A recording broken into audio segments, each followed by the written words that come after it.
Good morning and welcome to this episode 28 of the RDO podcast. As always, I'm your host, Jason Moncannell, my brother and co-host, Alex Moncannell.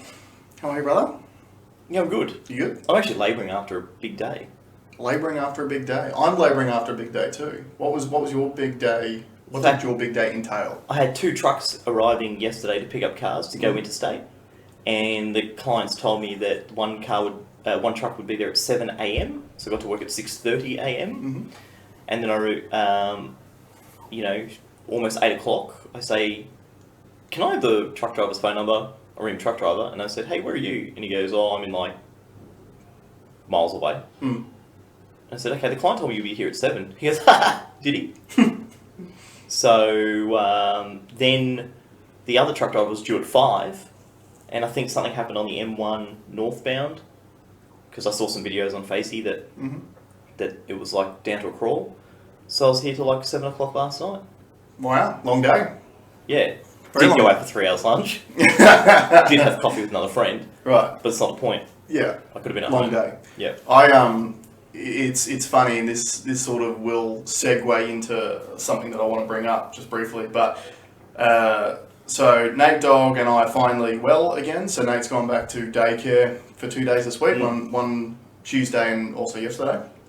And so I've been taking advantage of that to get stuff done around the house. A lot of bigger projects, like yesterday, for example, was cleaning the gutters and the roof and everything, which I haven't done for 2 years, so it's overdue. And also some yard clearing stuff and all that sort of thing. So I got outside, so dropped Nate off at daycare, went on a massive walk in the morning, which was about 8 Ks, which is good, but obviously in the sun. And then when I got home, I cracked straight into the yard work, and I was probably in the yard / on the roof for maybe 4 or 5 hours, somewhere around there, drinking water and stuff like that. And then by 6 o'clock last night, I was wrecked. Yeah. I've realised how much of a weakling I've become because I've spent so many years pushing too many pencils, which is my terrible Arnie impersonation. Pushing too many pencils. Yeah, it's better. Come on. That's better. Get on the roof. Yeah. Do it. But yeah, it just goes to show you, obviously, when you don't do something for so long that you just become so not used to it.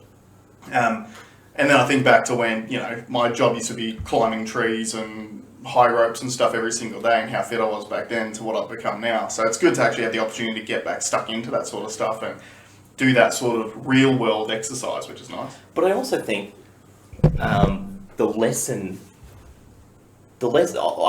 out of that is that it's like horses for courses, right? So when you were pushing pencils in an office, you should have been paying people to do that work so it didn't stockpile. Well, I was. Not all of it, but there were certain things that I was paying people to do that, like tradespeople and stuff like that. But one of the opportunities I'm taking is to try to use this time off to turn myself into a real man or a real dad and actually know how to fix stuff around the house by just cracking in and doing it myself. No, but I was just saying, prior to that, when you were working a full-time thing, that should have been you've either got money or you got time.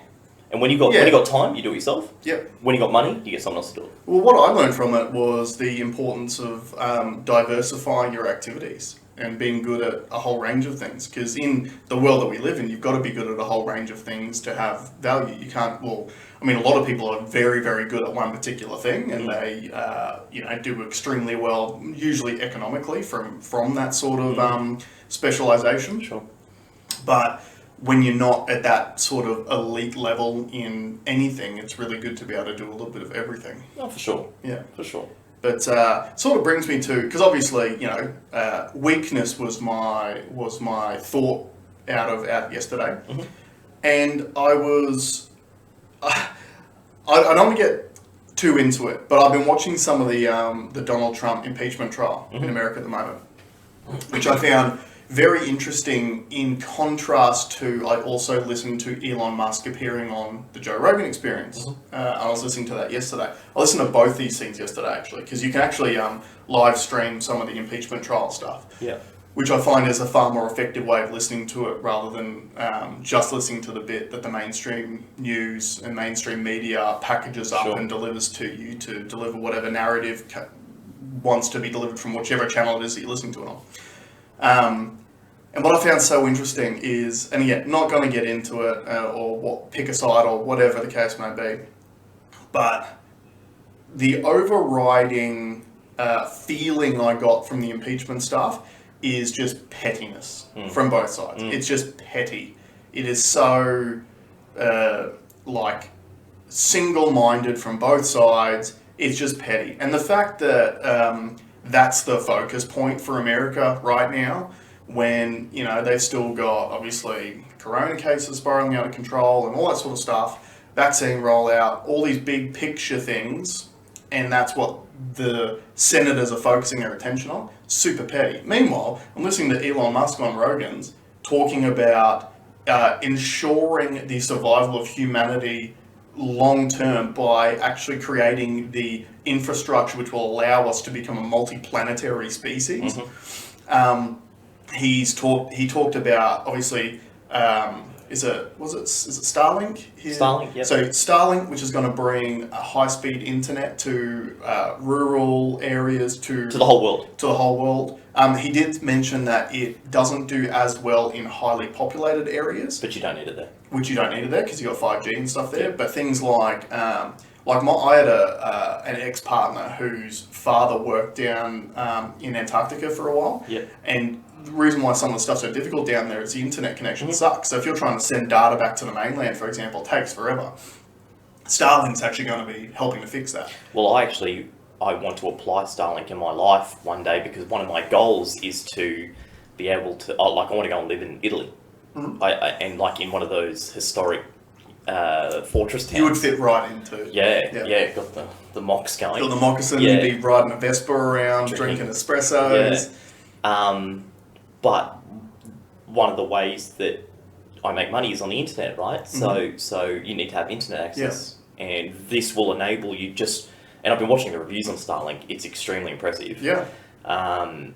But that's basically kind of like we were speaking about before, a little bit decentralized because you don't have to be connected into a grid or anything. You don't have to be you're tied to the Starlink company, I suppose, which they want to go global, as opposed to like an Australian provider that's here, and it's so small. Like the dish is like the size of 2 big dinner plates. Yeah. And you can wire it up yourself. It's like the box I think is the size of like a. It's like a small monitor. Right. And the setup is super easy, and you can do it on your phone, and then bam, you're connected to satellites. So he's got Starlink going. He's got Neuralink coming, which there's a lot of people who are scared of Neuralink because they think it's literally just going to be sticking a chip in your head to plug into the internet, so then you have all the knowledge on the world, and then everyone will be able to hear your thoughts, and like that's the real scary end product of where it could get to. But what he was talking about was the initial... Sorry, keep talking, I'm just going to... Yeah, cool. The initial points of Neuralink is things like helping people who become like paraplegics or quadriplegics, for example, to interface with things like their phones or their computers, so they can still communicate, so they can still function, and just gradually helping impaired people be less impaired. Like that's the starting point. For that's the starting point. It's not the original thought. The original thought is there is a belief that artificial intelligence run riot or owned by one particular nation state or one that doesn't follow the rules could end the world. Yeah. So this is the fastest way to mesh artificial intelligence with the human brain. Yeah, it's interesting because he actually mentioned that he quite likes the plot of the Terminator series. He said that is it James Cameron? That they actually depicted what could happen like fairly accurately. Yeah. Because essentially what it all boils down to is they created an artificial intelligence as a defense system. It propagated itself around the whole network across the world.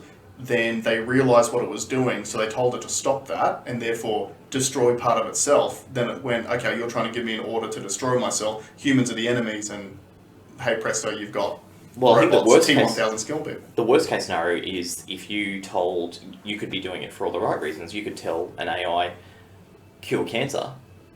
But if you don't put enough the correct parameters in there, the Yeah. easiest way to cure cancer is to get rid of everything that's got cancer. That's now, right. Now, so we are the hosts of cancer. Exactly right. If it So gets if you rid of remove us, the host, then there is no cancer. it achieves the objective. Yeah, it's I was listening to a podcast the other day where a guy was talking about HTML programming and how with a computer it will do exactly what you tell it to do. Yeah. Whereas with a human being, if we're having a conversation, I can say something that I don't necessarily use the correct words, but you understand exactly what I'm saying. Sure. You're like, oh yeah, I get you. Context, yeah. Right. Whereas computers go, was it a 0 or a 1? Yeah. Okay, get rid of cancer, destroy all humans, because it's the means to the end. But yeah, so he was talking about, so Neuralink was part of it. Obviously, he has Tesla, which is electronic cars, and obviously the benefits of having electric cars down the track, because that's where all the manufacturers are going to. So he's doing all of these things, and like I wanted to focus on the interplanetary thing, because obviously that's not a short-term goal, that's a very long-term goal. Mind you, he was saying that he thinks that he can have people on Mars within the next 5 years, which is pretty crazy. Mm. But it's like... Did he say on Mars or to Mars's orbit? He said on, like to get to, and he said obviously it's going to take a lot of time to build up colonies and to do all the infrastructure over there that you need to do, but it's feasible to have a human being on Mars in the next 5 years, which is just crazy to think about. And again, obviously the world needs the Elon Musks because they're the guys who are, he is like the keeper of humanity at the moment. Like it's really in his hands. Because if you can become an interplanetary species, then you've got way more of an opportunity of the human race actually surviving. Meanwhile, oh sorry, go ahead. No, you go. I was going to say, meanwhile, I'm listening to this impeachment stuff, and it's just so petty. So petty. It's pathetic. It's pathetic. And it doesn't fix anything. No. It's purely egos at play and the potential threat of a re-election. That's as far... everything I'm pulling out of it is they're so scared that he's going to come back in 2024 and win, that this is the only thing they can do, even though it won't work, because under the current rules, it won't achieve what they want it to achieve. Yeah. It's a massive waste of time. So here's a few thoughts on that. Number one, what I found really interesting, because again, I'm learning these things as I listen to them, but one thing I found really interesting was that an impeachment trial does not have to play by the same laws as a criminal trial. Sure. So because the senators are essentially judge and jury in these trials, it's their vote that what ultimately decides what's happening. Yeah. You don't have the same laws that you need to follow. So just to give you an example of that, obviously if you're in a criminal trial and say you're a witness and you bring in a piece of evidence which can then be proven as false, you can be held in contempt of court and you can be charged for that, and there's big problems. Not so in the impeachment trial. Completely different rules. So there was an example, and I won't get too big into it, but essentially one of the parties showed a tweet from a person. It wasn't from Donald Trump. It was a tweet from a person that was being put through as a piece of evidence. And the tweet had a check mark on it, because you know how Twitter puts the blue check marks on anyone who is verified, so you know it's legitimately coming from that person. Anyway, the people who put that forth as evidence then had to retract it when the owner of that tweet said, I've never been verified by Twitter. Yeah, which means you don't have a blue check mark. Which means you don't have a blue check mark. Yeah. So they had doctored in a blue check mark to try to add gravitas to this evidence, which they've ended up having to retract. Again, if you did that in a criminal proceedings, in a normal court, like that's false evidence. Like that's chargeable. Yeah. But, no. But you know what's wild to me? It's wild to me that tweets are evidence. Exactly. And this is what I want to get to as well. Yeah. Like, the reason why I'm paying so much attention to this is pretty relevant in the climate of the world that we're living in at the moment and where it could potentially go. And what I mean by that is what they're trying to pin Trump for is his tweets. And they're trying to interpret his tweets in a way that is inciting violence. Sure. Which, whatever side you fall on, you can interpret it in any way that you want. But this speaks to the larger problem that we have going on at the moment, which is cancel culture, the war on free speech, and the war on having, I guess, a certain point of view which might be deemed as a thought crime by the governing party at the time. So another example in the media recently was the Gina Carano losing her role on The Mandalorian. Because I've watched The Mandalorian. Yeah. And she kicks ass in that. So I haven't watched it. Such a good character. Right. She was going to get her own show, Yeah, her own spin-off version. That's how good the character was. Yeah. And I really appreciate seeing proper fighters. If you don't know who Gina Carano is, she was a UFC fighter. She was not a UFC No, fighter. sorry, she was an MMA pioneer. So Gina Carano was before Ronda Rousey, she was the Ronda Rousey. She was the it girl of women's MMA. And this was back when they got paid nothing to do it. They had no coverage. And I'm pretty sure that it was Bellator that she was fighting for, because the women weren't in the UFC when Gina Carano was an active fighter. Right. But she was like the darling of the women's MMA world. Like, extremely pretty, but she was dominant. She was a fantastic fighter. Yeah. And ended her career getting pounded out by Cyborg, right, who is also a beast as well. But what I appreciate about seeing when these ex-fighters jump into acting, is when they kick ass, they really kick ass. Yeah. So when Pedro Pascal's in a fight scene, he plays the Mandalorian. Yeah. All these cut camera things, for all the strikes. It flips to Gina Carano. She's picking someone up and dropping them on their head, and it's her doing it. Yeah. And like that adds another element to I appreciate that stuff when I see it. Yeah, I can't remember who I was listening to an interview with, but it was a fighter who'd then gone to do some acting as well. And I can't remember who he was in a film with. It might have even been like Stallone. I know what you're going to talk about. Yeah.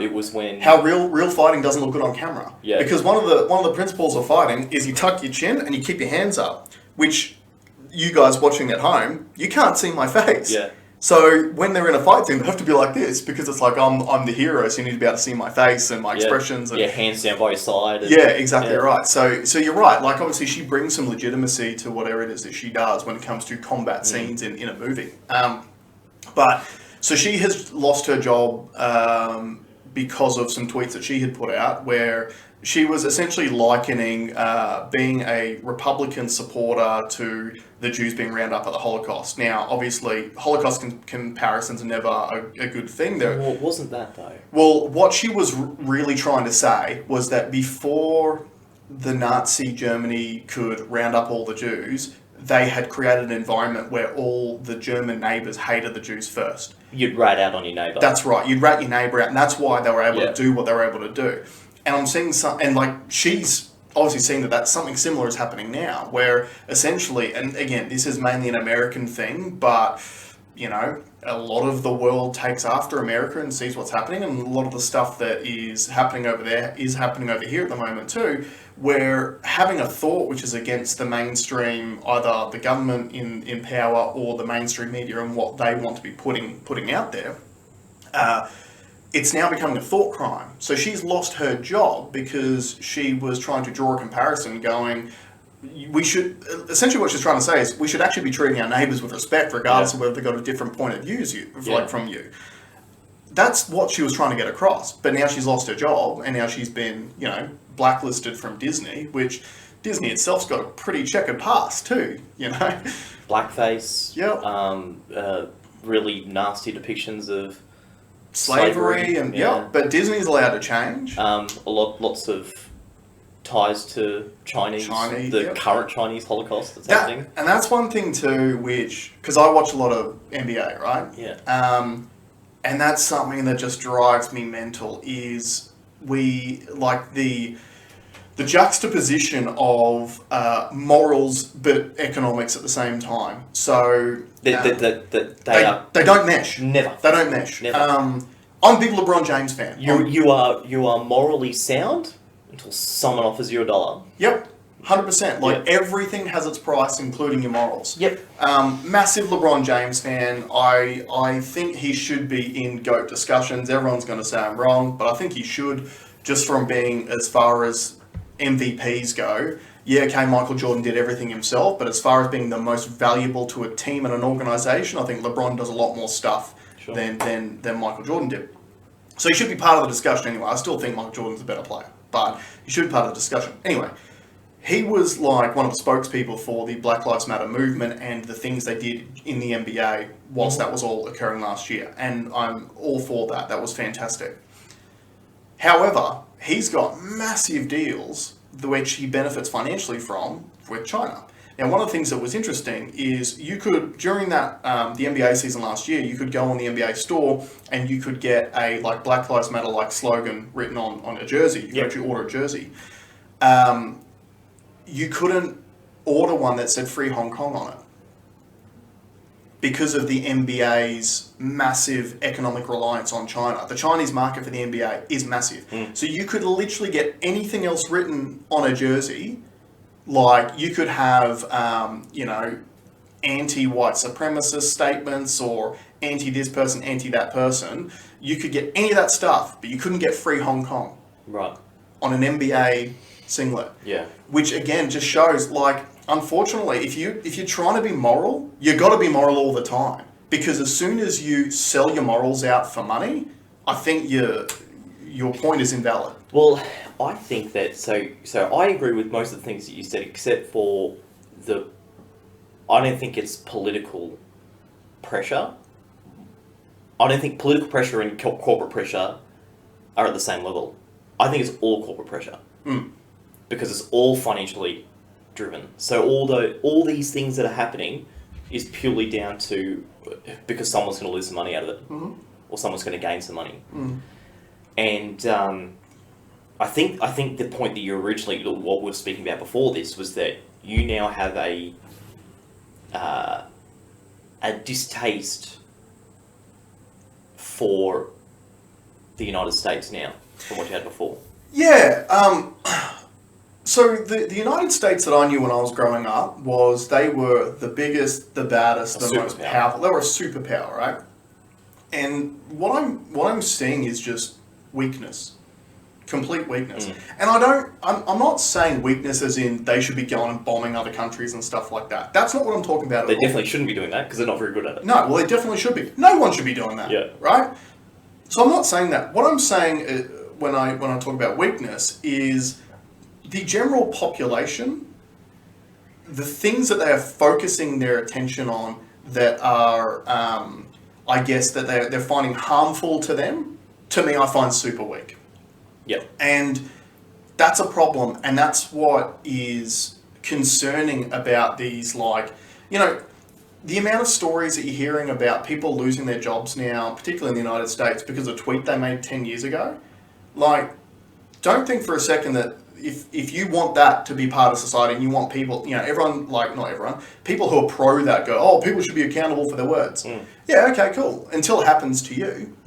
And then all of a sudden it's, oh, this is unfair, this is unjust. And the problem is, I feel like getting your feelings hurt is sort of like lifting weights. And this is the point I was making about me doing no yard work for so many years.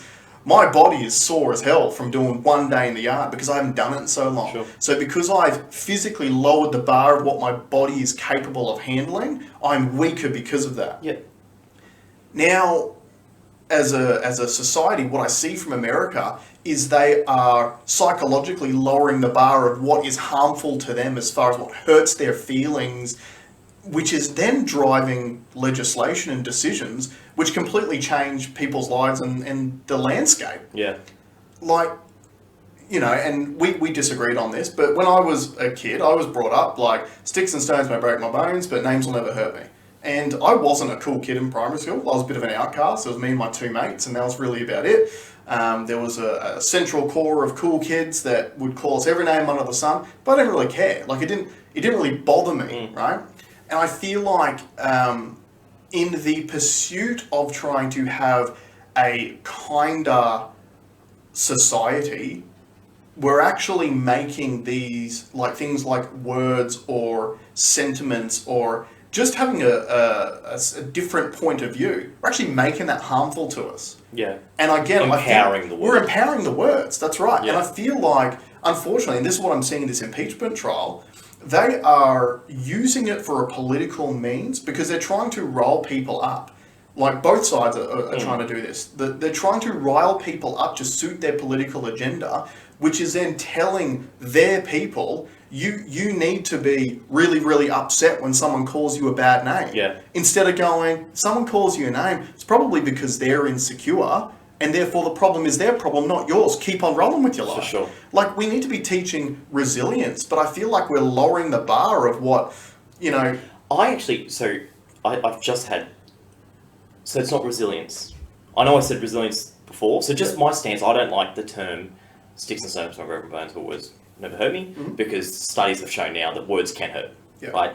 And verbal abuse is just as damaging as what physical abuse is, and that was a thing that we used to say in the old tough times. But we've got massive issues with mental illness. Yes, okay, agreed. So I actually don't think it's resilience. I think it's better understanding is what we need. So we need an understanding of what's happening when someone starts to sling mud at you. Yeah. And the understanding is, just like you said, it's not that, you know, there's something wrong with me. Yeah. There's something wrong with you. Yeah. Okay, but, you know, can you be supportive of that person, you know, or just have an understanding that person actually needs more help than what you do. It's not, although I do believe in resilience, it's probably not the optimal way. It's probably not like, I see what you're saying, like, because resilience is strength in the face of adversity is essentially what I guess resilience is. Yeah. And you're right, like, there is, you know, there have been lots of studies about the damaging effect of words and stuff like that. I guess what I'm trying to focus on is, I feel like as a society we're making this worse by we're giving so much power to words. For sure. And I get concerned about what message this is sending to kids and young people who are hearing these things, where, I mean, and again, I know it's not the right thing, but you go back 50, 60 years, like, you had 16-year-old kids faking their age so they could go to war and fight for their country. And, you know, then you fast forward to 2021 and you've got kids who are like, they called me a name, I want that person removed from society, I want them cancelled. So I had this conversation with another friend of mine who's got young children.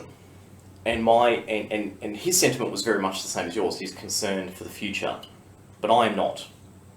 And the reason why I'm not is because in the face... So whenever something comes up, that generation will always figure it out. Yeah. Now, the one difference that we have now compared to what we've ever had in the past is because our lives are so long now, we have multiple generations in the same space. Yeah. You've got 90-year-olds and you've got 9-year-olds. Whereas before, so that's probably... What do they say generation? Is it 25 years or something like that? Probably. So in essence, you've got 4 generations at the same time. Unfortunately, it's a lot of the older generation that's making the rules, and it's what their perception of the world. They are the policymakers. So they're the ones that are using these words, right? But I think these young people coming through, once they're not going to fall for the stuff that we're falling for now. They're not going to fall for the wordplay because they are going to have a far more advanced and nuanced approach to what's happening in the world around them. And once the old generation tips out and the next generation goes up, we're going to get slightly better. Yeah, look, I agree with what you're saying to an extent. One thing that I think is very different in this day and age, and it's probably going to get worse as you get older, or as you go through another maybe 1 or 2 generations, is you're right, you've now got, you got 4 or 5 different generations all on the planet all at the same time. But now you've also got the words that someone said 10 or 20 years ago being brought back out and used against you. I think it's and I'll tell you why I think it's a phase. Because I think people are going to jump off these social media platforms. So I don't think those platforms are going to have the power that they have now. Yeah. Where I feel like we've climbed Everest, we're at the very tip, and then we're looking out going, it's not actually that nice up here. Yeah, yeah. And we're going to start descending, we're going to start jumping off those platforms. Yeah. And I don't think people are going to care. I think people are going to realise how ridiculous these things are. And I hope you're right. Like, I really do hope that you are right. Because, like, I find some of this stuff so embarrassing.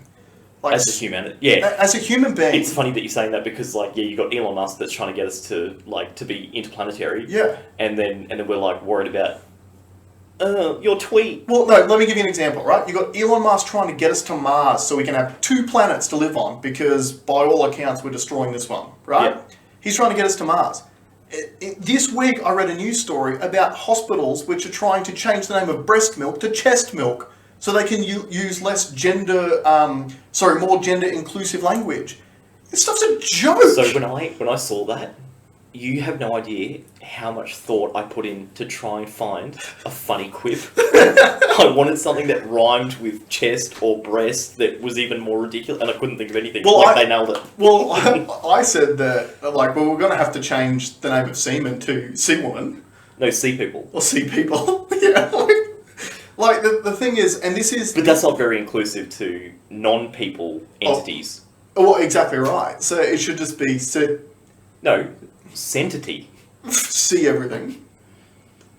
You know what we're going to end up being like? Do you remember that South Park episode with Marklar? Where Marklar is used to describe everything? That's who we're going to end up at. Because that's the only way that you can completely take out gender nuance or prejudice in anything, is just use the same word for everything. So let's just start now. Let's just start calling everything Earth and referring to everything as There's Earth. the title of this podcast. Yeah, Earth. No, Marklar. Yeah, definitely. So I think it's... Now, talking about my feelings about the US. So I had the same feelings as you. I always saw them as the superpower. I think probably one of the... If I had to pick a time in history to live, if there was a time machine, I'd love to live in, ancient Rome, early days of ancient Rome. Because you want to bang little boys? Not Caligula days. Not Caligula days. Prior to that. Right. I would, or the 1950s in America. Right. So, absolute economic powerhouse because it just came out of the war. Yeah. Life can't work. Doesn't have to. Doesn't have to, because your wage is so high that you could buy a house.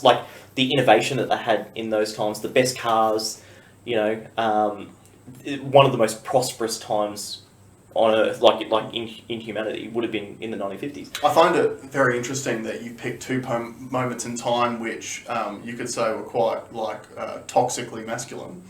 Would be your favourite times? All times up until now have been apparently masculine.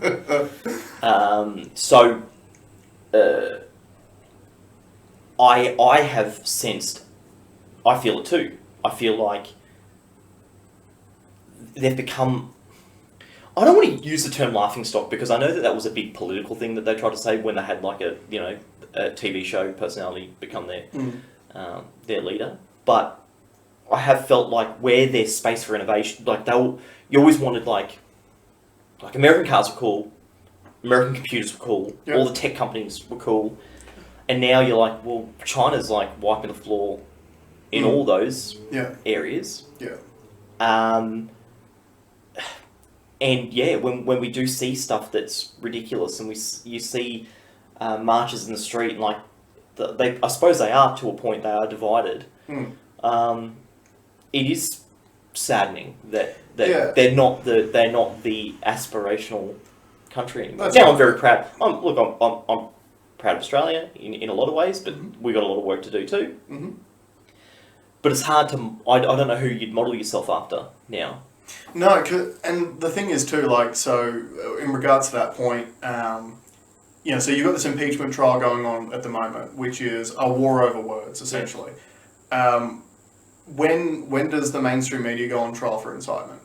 Yeah, correct. Because the fact that certain networks paint... you have two different networks on two opposing sides of politics who take the same news story and they either... Cut it and splice it. Yep, they cut it and splice it to put forth a narrative. How is that not incitement? How, if a tweet can be incitement, how is not months of anti-some side or anti-some person propaganda incitement? So you're right, the answer is we all get off social media and we all stop watching the news. That's the answer. And funnily enough, during all of this stuff, so I've got more, not free time, but I've got more time where I'm able to watch stuff or look at stuff on my phone than I've ever had in the last 10 years. And I spend very little time on social media now. Because it's shit. I just don't enjoy it. I think I've probably spoken to 3 people in the last couple of weeks that have all jumped off. Yeah. You know, like I'll jump on in the morning to see if it's anyone's birthday because I'm terrible with dates. Yeah. So I'll send them a happy birthday message or something like that. I might do one quick scroll, or sometimes I don't even bother. I just sort of look at the first thing and go, it's the same thing as yesterday, and just keep on rolling with my day. I'm finding myself watching a lot of stuff on YouTube. Shout out to YouTube. Yeah, I love YouTube. I love YouTube. But I found myself just using it as an aggregator of news. I don't interact with the posts anymore. Like I used to be very active in the comments, and I think I've said that before, but I just don't do it anymore. Unless I want to say something funny, but that's not triggering. Yeah. Although I did trigger, I don't know if I told you, I triggered, there's a massive Formula 1 debate, right? Right. Now I'm going against all my principles here. I couldn't resist. And the payoff was good and really bad. Okay, so basically there is a Lewis Hamilton's a 7-time world champion. Yep. Going for his 8th this year. Michael Schumacher's 7-time world champion. Different eras, 2 different eras of the sport. Yep. There's this constant debate over who's the best. Yeah. And it is almost impossible to compare. Different cars, different tracks, different eras, different politics going on. The same thing about the greatest of all time or the GOAT debate in every sport. Yes. You're trying to compare between different eras. When your Uncle Alex comes in and hits them with some stone hard facts. Like when I said, Nico Rosberg is the GOAT because he's the only driver to beat both of those drivers in the same car at the same time. He's won one championship. Only one. But now Schumacher was not in his prime. But side by side in the same team, they raced, and although Rosberg didn't win races or things like that, he accumulated enough points to win the championship. Yeah, dominated qualifying and racing. He beat Michael Schumacher. Out of the 6 years that Hamilton raced for Mercedes, Rosberg only beat him once, but he beat him, and then he retired. Okay, but facts are facts. He is the only person to have beaten both of your legends. So I basically jumped on this thing and I said that. He's the GOAT. It had something like 400, like it triggered deluxe. And I felt my infantile brain was happy about it. My more nuanced brain was like, I shouldn't have done that. Like that sparked emotions that I didn't want to. I trolled. I was a troll. And I'm not proud of it. Well, I was proud of it, but I'm not now. But is that trolling though? And absolutely, it's trolling. Well, that is the definition of trolling. Well, no, it's not. Is picking because I don't believe it. I don't believe Nico Rosberg is. If you don't believe it, then it's trolling. How can you? He's won 1. Yeah. These guys have won 7 each. Yeah. It's like in MMA they always talk about a thing called MMA math. Yeah. So what MMA math is if fighter A beat fighter B and fighter B beat fighter C, that means that fighter A is better than fighter C. Yeah. Right? Which is again what's used in like the GOAT debates and stuff all the time. Now, GOAT debates in and of itself are kind of ridiculous because you just can't compare between different eras of anything. Except Tom Brady is the best athlete on the planet. Well, yeah, he's probably the all-time GOAT of all athletes, really. His sustained success is pretty Or Valentino Rossi, 9-time champion, used to win championships, then go on the bad bike to prove how good he is, and then win a championship in that bike. Okay, so you can probably call him a GOAT too. He's up there. Yeah. So yeah, I guess there's certain sports that you can actually pick someone out. The basketball one, because obviously that's what I'm big into basketball. I'm big into MMA. MMA ridiculously difficult because there is no sport in the last 30 years, because obviously MMA only started becoming mainstream like the early 90s, there is no sport which has changed as much as MMA has in that period of time. Yeah, because it's relatively new. Exactly. Yeah. So you just can't, like, you got to think back. The whole reason why the UFC started was to see which martial art was the best. Yeah. So you had a jiu-jitsu guy versus a karate guy, or a taekwondo guy versus a wrestler. Now they do all of it. So it's real mixed martial arts now, where every athlete knows how to do a degree of everything. Yeah. So it's a completely different sport, so you can't compare. I think that, in the NBA, for example, like, you've got rule changes, which, I guess one of the things that probably lends Michael Jordan to being the GOAT is if Michael Jordan played under today's rules, he'd probably score 100 points a game. because they would just give him, they would send him to the free throw line every single time he went to the rim.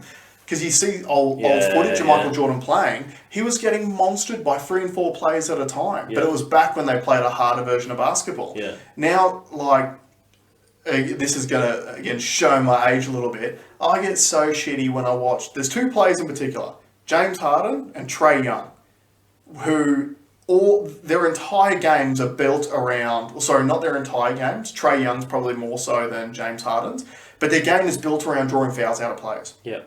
That's not the way the game is supposed to be played. It's soccer style. Yeah. Like Trae Young, he does this thing where, because he's quite small but he's very fast, if he's bringing the ball sort of down towards a 3-point line and he has a player guarding him, he will move very quickly to get in front of that player, and then when he feels like that player is chasing him, he'll just stop short and do a little hopping like a flop, and then they send him to the free throw line. Yeah. That's not basketball. That's not cool. He scores a lot of points though, so it's effective. But yeah, so I guess, with things like rule changes and stuff like that, it's very, very hard to compare to. But okay, so this is what I think about those conversations around that. Yeah. There's no point in having a conversation because you can't. Exactly. So there's the answer to it. Because the other thing too is, if you don't think that a player like LeBron, who's 6'8" and 265 pounds of pure muscle, could compete back when they used to allow fouls, you're kidding yourself. The dude's basically a linebacker. He would just smash straight through the key and dunk on everyone. So this is where that conversation pre-social media lasted about 15 seconds. Yeah, true. Yeah. So there's the lesson. That's another reason why I think we're coming to the end of this cycle, this social media cycle. I think we've had our fun. We've played with the world. We've played with comments from all over the world, and we don't like it. Yeah. It's not that good. Yeah, I agree. There's part of me though that hopes that it doesn't stop just yet, because I do like the idea of my son potentially playing against really weak kids, because then the pathway to the NBA is so much easier than it would be now. No, I like I said before, I think Nate's generation is going to be way more resilient than what you think, because you're looking at the world with our vision on, with our rose-tinted glasses and all taint-tinted glasses. They're going to grow up. They're going to understand the what's happening around them far better than we will. And don't forget, we're pre-internet and post-internet. We're one of the only generations that lived without it, and now lived with it, and it's very new. And we're still flailing it around trying to figure it out. We don't know. So being that we're that's an interesting question. Being that we are the only generation that's lived pre and post, which would you prefer? Internet or no internet? No, internet for sure. Yeah, for sure. But we're still trying to harness it. Yeah, and we're still trying to figure it out as a society. Because, like you said, you're right. Pre-internet, the whole Gina Carano neighbours thing was relevant, because you literally had your neighbours around you, and those are the people who you would speak to, and if you treated your neighbours well, the whole community is a nice place to live. But forget that. The only person that Gina Carano could have said what she said to was her circle of friends. Yeah. None of us would have known. Disney wouldn't have known, and she'd still have a job. Yeah, and anyone out there who is pro-cancelling people for a tweet, go back and do an inventory of the shit that you've said to your friends when you feel like the world's not listening. You're just as bad as everyone else. Yeah. So that was a thought that I had during the week too. So when I said that I interact a lot less with Facebook, I've stopped posting, except episodes of this. I don't.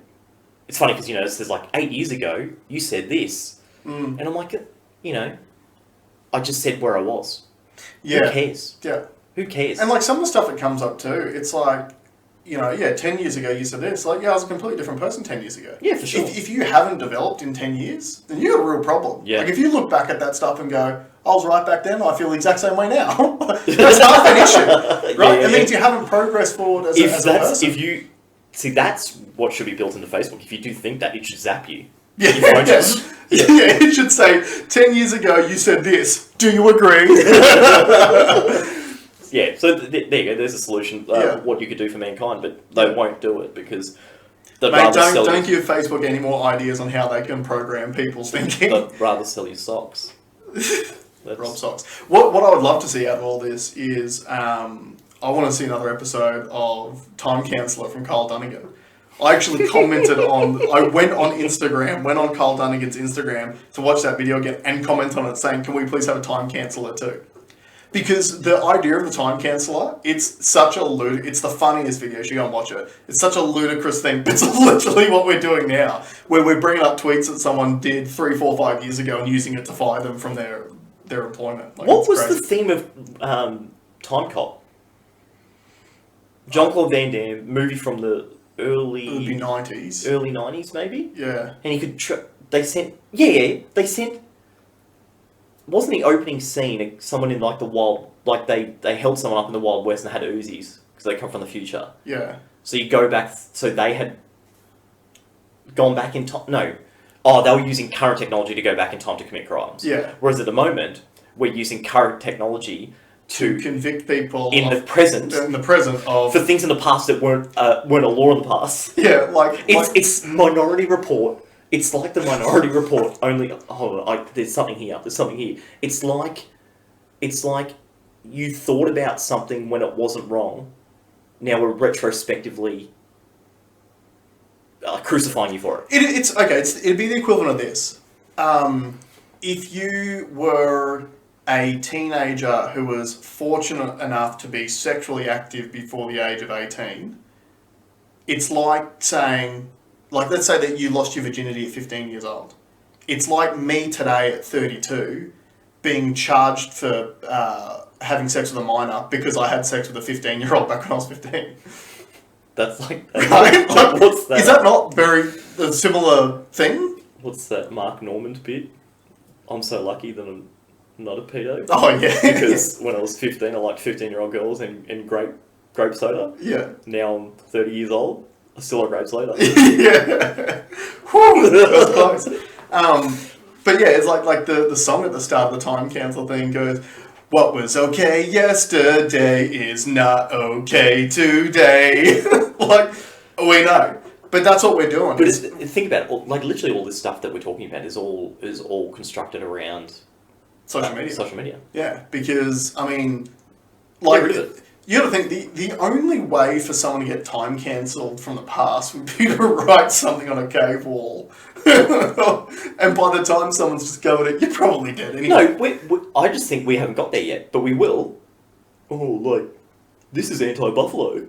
This picture here's anti-buffalo. Dude, we're already there. Buffaloes don't have rights? We're already there. Did you not see that thing from PETA? Where they... Gee, this is where we live in, bro. So PETA, the People for the Ethical Treatment of Animals, put out something, I think it was 2 weeks ago, where they were saying they wanted people to stop using animal names as derogatory terms because it upsets, it's insensitive to animals.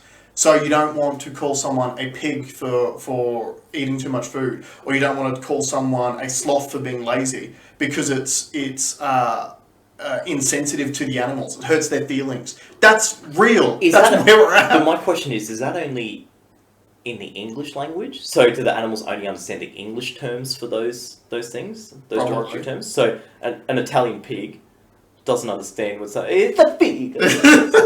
You eat it like a pig. You're just speaking English with an Italian accent. See.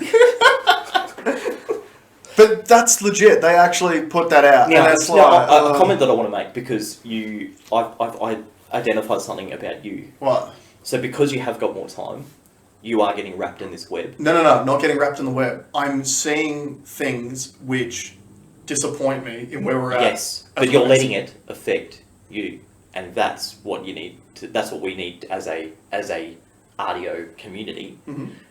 We need to have an understanding around it. Mm-hmm. And not let it affect us. So you have a darker view of the world now because of the influence of those things. I feel like it is. I feel like these things are ridiculous and need to be called out as such. Yeah, for sure. But it won't. It's not going to be as bad as what you think because we'll figure it out.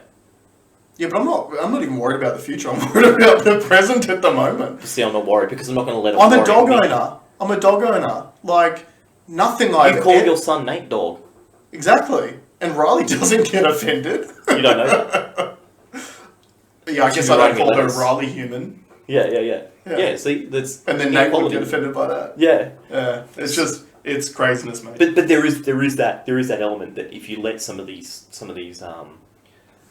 and again, all that information that you're getting, it has been... No, the Peter thing... Oh, sorry. The Peter thing was on the news. I saw the Peter thing on the news. Yeah. But all that stuff, Peter, the social media stuff, the Gina Carano stuff, the impeachment stuff, like all that kind of stuff, really doesn't change our day to day.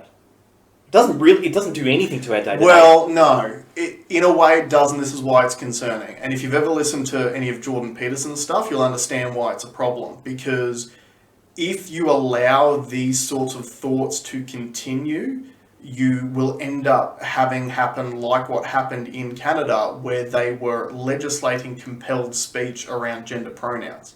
Yeah. So, and again, not against people wanting to use gender pronouns at all. If that's what you want to do, that's perfectly fine. Same as you can have any religion you want. I don't care. What I do have a problem with is legislation which compels certain speech to be said. So we all know things in society that you shouldn't say. I don't want there to be laws around what you have to say. Oh, for sure. And that's where, because again, you're saying that, it's going to be all good. Well, it was until that happened. And that only got to that point because obviously the conversations around it, because the things, there's two sides to it. And you're either on the woke side or you're not. And the woke side gets propagated and gets pushed and gets supported. And if you disagree with that side, you get cancelled, just like what happened to Gina Carano. It wouldn't have made it that far if there wasn't this massive online presence of this subject. Yeah, you're probably right. But we do have the massive online presence at the moment. For sure. So all I'm saying is all the Australian politicians that are listening to this, don't bring in compelled speech laws of any kind. Yeah, no. That's all I'm saying. And the most practical thing to do is if that stuff needs to keep an eye on what politicians are putting forward, and if it's not something that aligns with your beliefs, don't vote for them. That's the constructive thing that you do. Having an argument about it online is not going to fix anything. Of course, and that's why I didn't jump on the Peter thing and argue with anyone about it. Yeah. I'm just bringing up that that's ridiculous, and that's a slippery slope if you. I also think it could be a I feel like that could be, like, that's one of the best trolls I've seen. No, all that is. Are we allowed to call it trolls? Does it offend the trolls under the bridge? Probably. It offends someone. No, but all that really is Peter using the current political climate to get more donations. Because they're a not-for-profit. Again, it's not political. So you often put politics and corporate interests together. They're completely separate. So Peter, that's got nothing to do with politics. It's got everything to do with, hey, that's the hot topic at the moment. That's what's going to get the eyes on it. Yeah, but the politics are literally in an impeachment trial at the moment where they're arguing over the interpretation of tweets. So, in a way, it's a similar thing. But it's because you're right, they're separate. Like, politics and corporations are separate, but a lot of their values are aligning depending on what side of politics you're on. Because where the money is. That's right. Corporate. Which is what I'm saying is why Peter has come out right now to say something so ridiculous. Because they're like, don't forget about us with all these other things that you're thinking about at the moment, that we're offending animals. Remember Peter's a thing? Please donate us money. It's just a plea for attention. Oh, for sure. And don't get me wrong, Peter does some great things. This, I think, is ridiculous. And the problem is, too, and this gets back to the whole boy who cried wolf thing. Like, we've spoken about, like, the NBA, for example, being pro-Black Lives Matter and yet still hugely supportive of China and whatever China's doing because of the economic interest there. You need to be consistent with your application on morals if you want to take a moral standing on anything. Sure.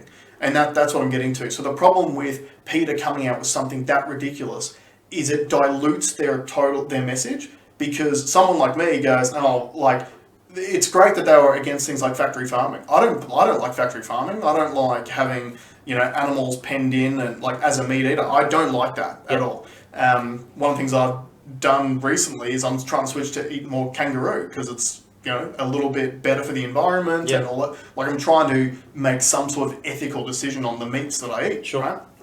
So I'm trying to do the right thing in a way. But unfortunately, Peter's overall message, it just gets watered down by coming out with ridiculous stuff like that. Like you're offending animals by using their names as derogatory terms. Yeah. If you need to, and look, it's probably something that I need to be mindful of as well, because as the podcast here, we are trying to send a positive message, a solutions-based methodology to bring Team Humanity through the next level. I don't want any of our good ideas to be destroyed by any of my potentially negative ideas at the same time. But yeah, I guess getting back to the point at the start of the podcast, I see a lot of weakness in Western culture at the moment, which we just all need to be mindful of and check our thoughts. Yeah, so I had a conversation with a friend yesterday talking about how, I said when I mentioned that the future generations are going to be fine, and the only time I could think in history where we weren't fine was Dark Ages. And a really good point, so Dark Ages were 1400 AD, Not roughly, sure, yeah. 1500, and it was basically the fall of the Roman Empire, which led to, and it wasn't a ridiculous amount of time, 100 years or something until I think it was the Renaissance after that, right? But what my friend said was that only happened in the West. During that time, the Middle East, Asia, was massively thriving. The Middle East became the centre for all knowledge during those times.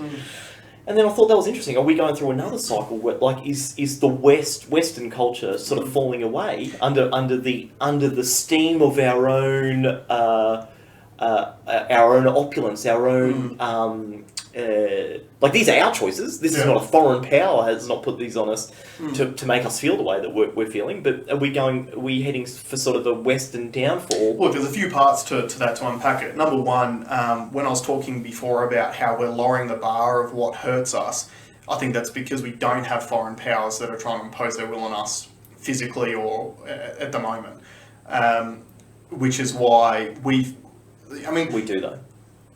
I know we do, but we don't perceive it because there aren't bombs being dropped on us every single day. And this is one of those things... They're things... just readying the things that are going to drop the bombs.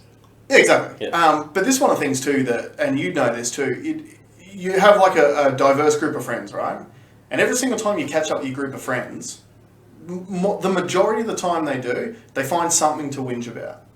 Like, because obviously as human beings, we focus on things that we perceive as a threat to us, and that's what we discuss, right? And you'll always find that each of your diverse group of friends has something else that's bothering them.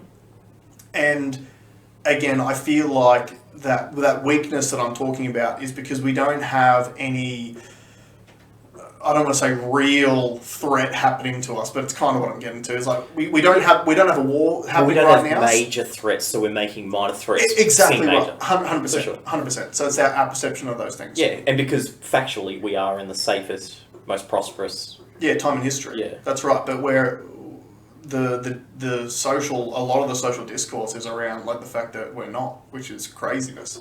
Yeah, but it's there's never been a better time to be alive than now. For sure. Yeah. But it's just, it goes back to that socials thing and that 24-hour news cycle.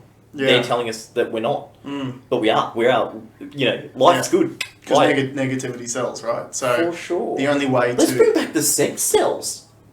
Sex sells was more fun than outrage sell. But we went too far. We got over sexualized when we don't care anymore. No, but I think we weren't. We didn't have enough. We only had one side of the coin represented. It was all female sexualization. We need all sexualization back in. We need all genders. We need everyone to be sexualized all the time. We need equal representation of sexualization. Yeah. Yeah, bring that back. Because this outrage stuff, I don't like it. Yeah, it's so boring, the outrage culture stuff. Yeah, and the desperate, like... clickbait. crap. Yeah, and the stories that had to be made up to outrageous, and you know, where facts can be spun into, no, just get someone really, really ridiculously good looking to hold up a pack of smokes that I want to buy. Do you know what I mean? It's kind of good old days. A simpler time. A simpler time. It was definitely a simpler time. Yeah, it's interesting, right? Oh, but this is the other point that that Elon Musk sort of came out with, and Joe Rogan together, was so we've got all this technological advancement now, right? We're the most technologically advanced we've ever been, at least that we know of, right? We could have been more advanced pre-Ice Age or something that's just never been preserved. But we record everything on computers and in the cloud now. So if everything, let's say that you create an AI that goes, all right, I'm going to cut off all the information source. I'm going to delete the internet. And delete all the data on the internet out of the cloud. You're starting from step one, and we have no idea what we're doing. Yeah, we need to put it all back on microfiche. If you don't know what microfiche was, so my primary school was very, very old, and still had a microfiche in there, which is basically a very large screen with lots and lots of magnifying glasses, and microfiche was pages, like news articles or whatever information that you had. Written in tiny little thing, and you put it under the microfiche. So you could store a lot of data on one page. Yeah. So bring back the microfiche. But you got to laminate them too. Well, it's plastic. It is laminate. Oh, it is plastic. Yeah, it is laminate. Well, see, and then bury it.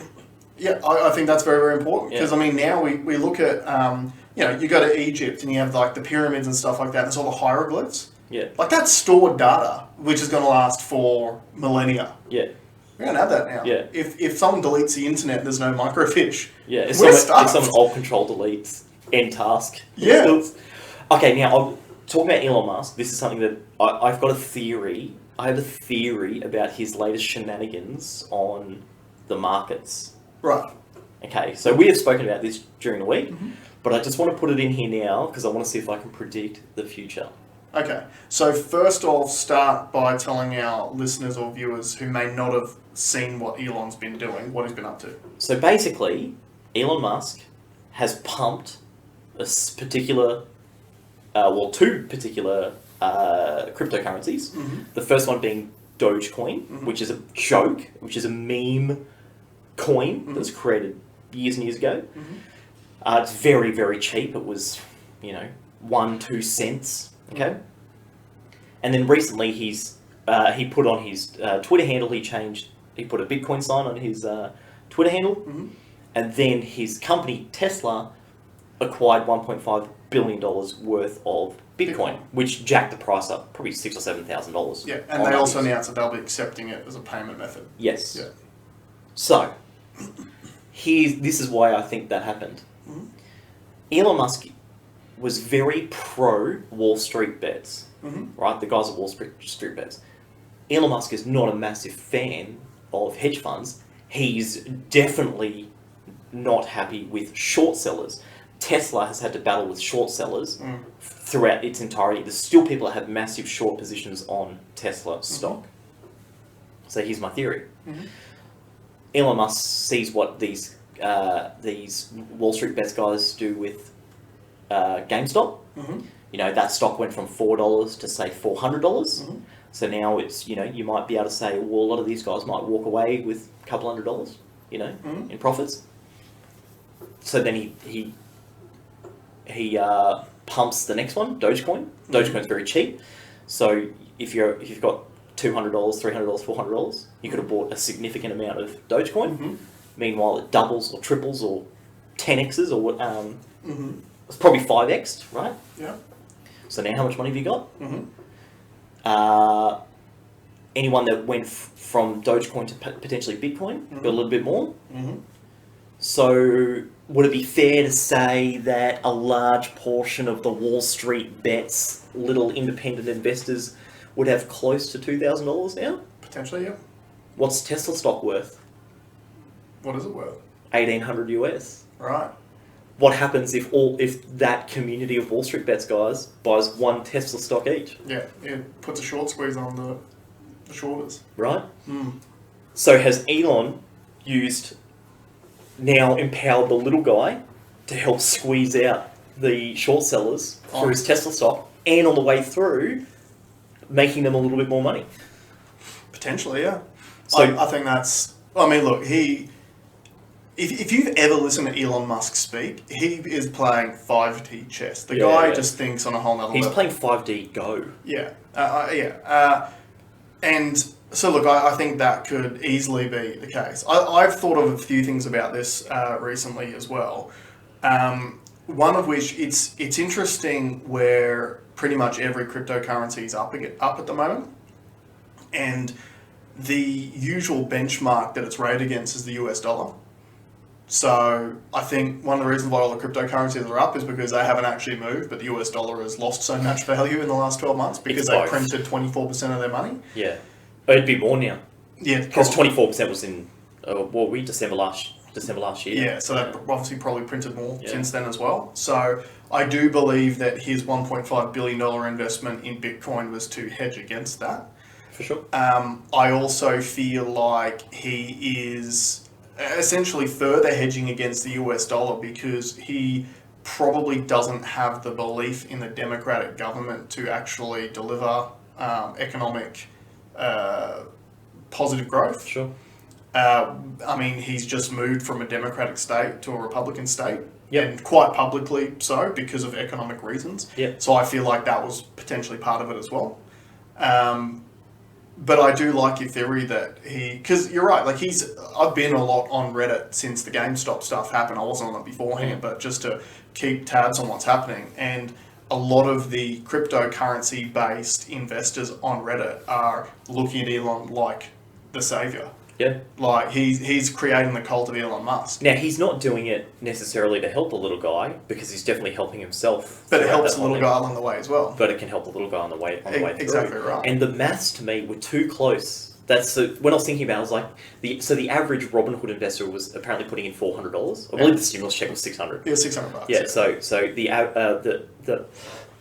average amount was 400. 400 into GameStop. You're not.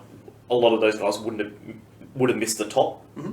So even if it went up to $200, and then the Dogecoin pump, a little bit of the Bitcoin pump, I think a lot of the guys are going to end up around that sort of interesting. Sort of money. It's very interesting. Yeah. Here's something sort of unrelated that I wanted to bring up with you as well. So I was watching the news yesterday, and have you seen that in Australia they're looking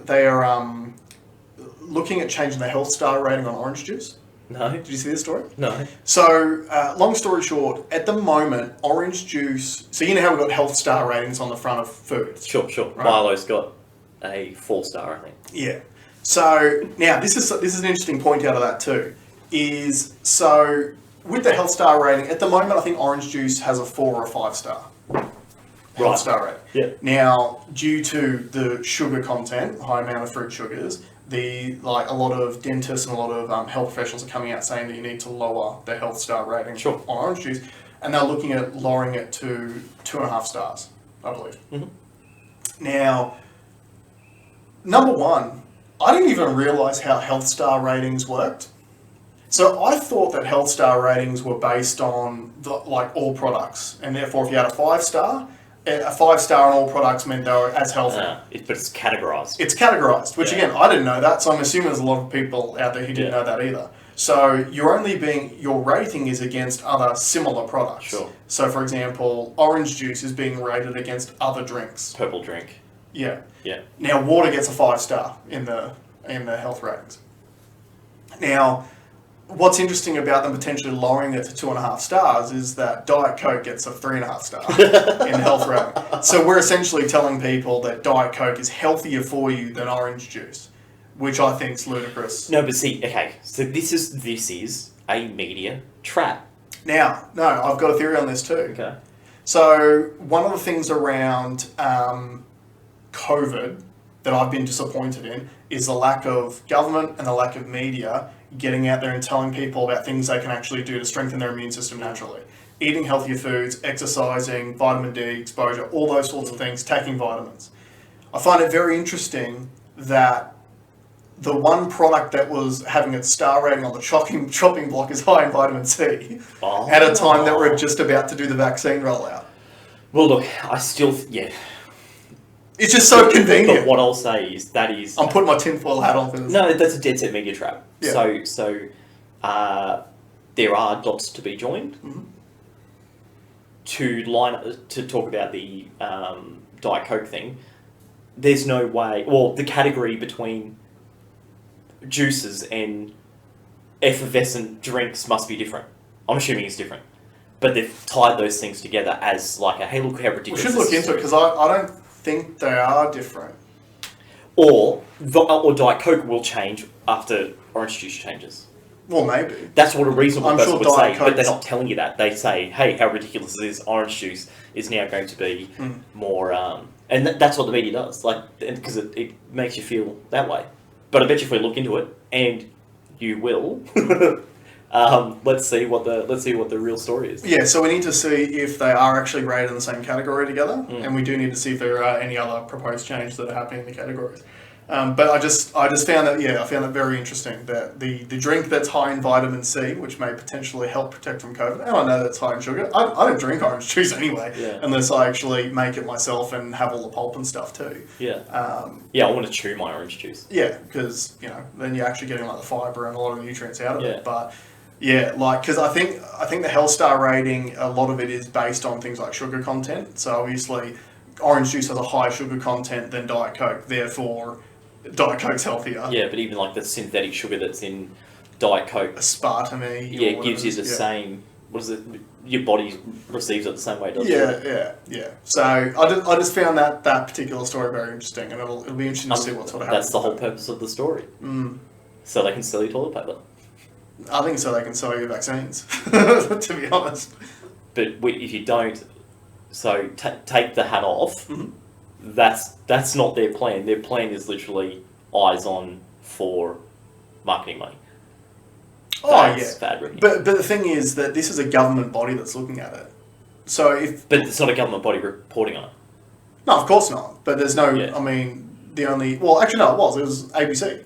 Yeah. Which is a government-run news program. Does not appear to be these days. It doesn't appear to be, no. But look, obviously, if a government body is looking at changing the rating on something, then it has to be reported on somewhere, right? Well, let's have a look. Let's see, because let's follow this story very closely. That's the hot topic. I think it's very, very convenient. We want to see how much Marklar's in Marklar.